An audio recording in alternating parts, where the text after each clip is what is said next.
आपने कभी सोचा है कि एक ऐसी लिफ्ट जो डायरेक्ट जमीन से स्पेस तक पहुंच जाए, कितना कमाल का सपना होगा।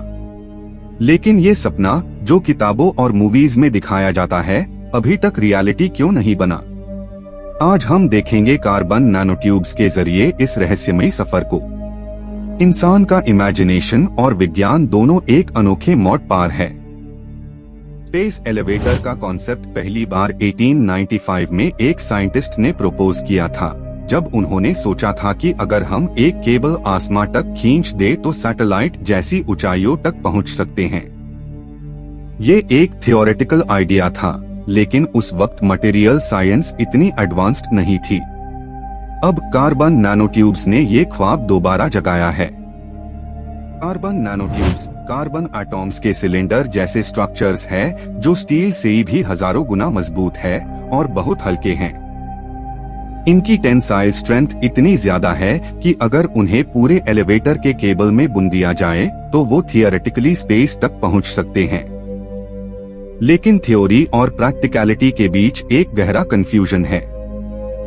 सबसे बड़ा सवाल ये है कि क्या हम वाकई इतनी लंबी और defect free carbon nanotube chain बना सकते हैं। आज तक जो नैनोट्यूब्स बनाए गए हैं, वो माइक्रॉन्स से मिलीमीटर्स तक ही पहुंच पाए हैं। ये स्केल हमारे स्पेस एलिवेटर के सपने के लिए बहुत छोटी है। ये लिमिटेशन इंजीनियरों के सामने एक बड़ी दीवार बन गई है।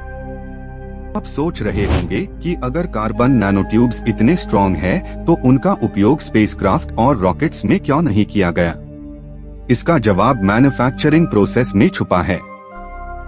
कार्बन नैनोट्यूब्स को मास प्रोडक्शन में क्वालिटी के साथ बनाना अभी तक संभव नहीं हुआ है।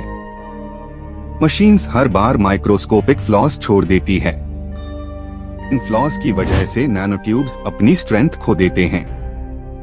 जब एक सिंगल डिफेक्ट लाखों एटीएम प्रेशर सह सकता मटेरियल को कमजोर बना दे, तो सोचिए एक पूरा एलिवेटर केबल कितना खतरनाक हो सकता है।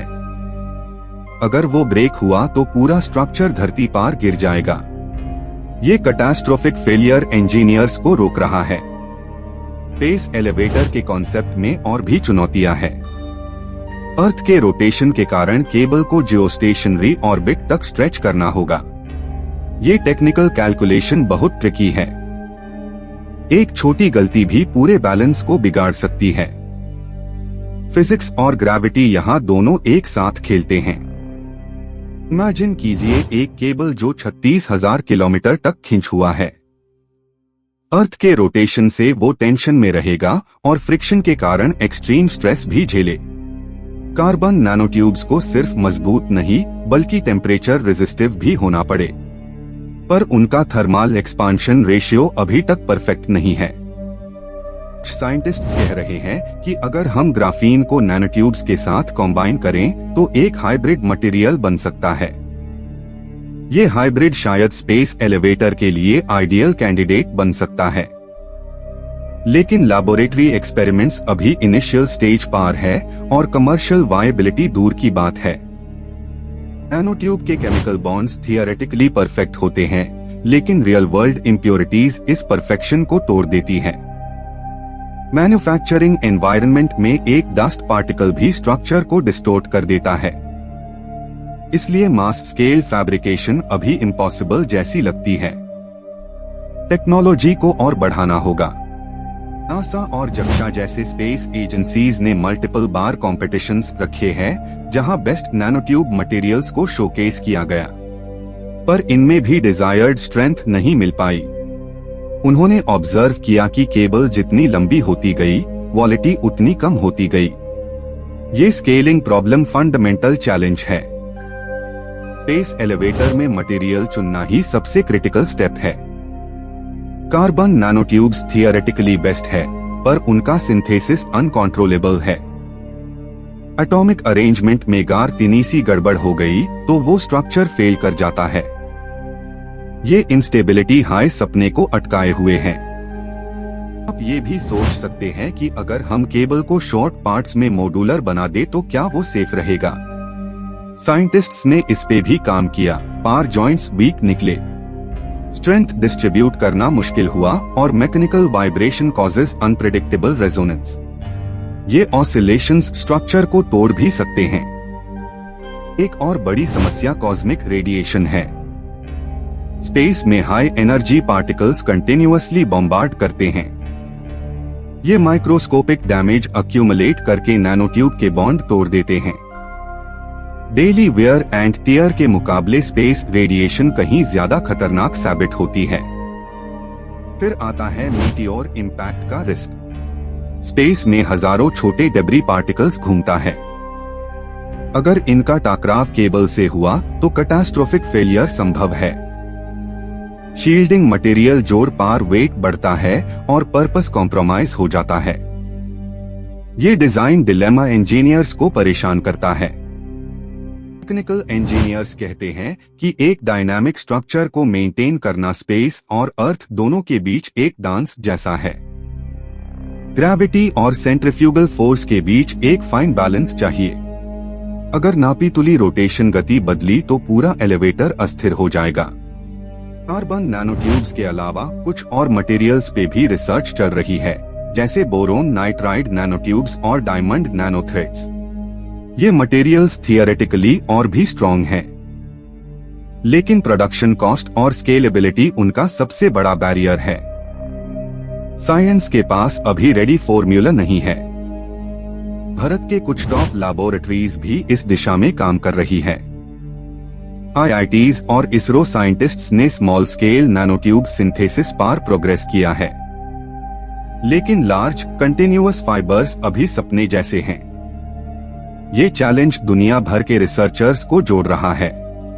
कार्बन नैनोट्यूब्स की एक खासियत ये है कि वो इलेक्ट्रिक करंट एफिशिएंटली कंडक्ट करते हैं।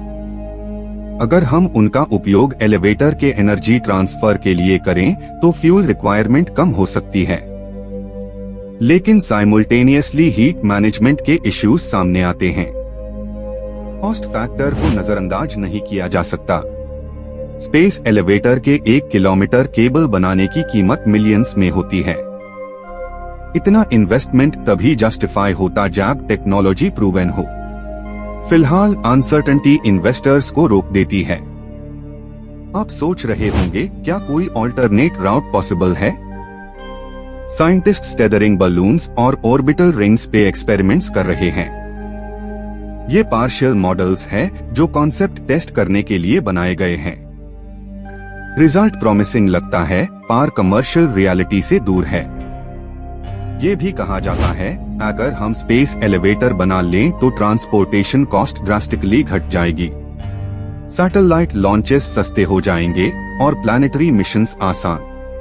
पर जब तक बेस मटेरियल परफेक्ट नहीं होता, ये ख्वाब फ्यूचर के बॉक्स में बंद है। पब्लिक इमेजिनेशन में स्पेस एलिवेटर एक मिथ जैसे बस गया है। फिल्म मेकर्स और स्टोरी टेलर्स ने इस कॉन्सेप्ट को रोमांटिसाइज कर दिया है, लेकिन रियल फिजिसिस्ट्स हर एक इक्वेशन के पीछे छिपे जोखिम को समझ है। ड्रीम्स और डेंजर दोनों साथ चल रहे हैं।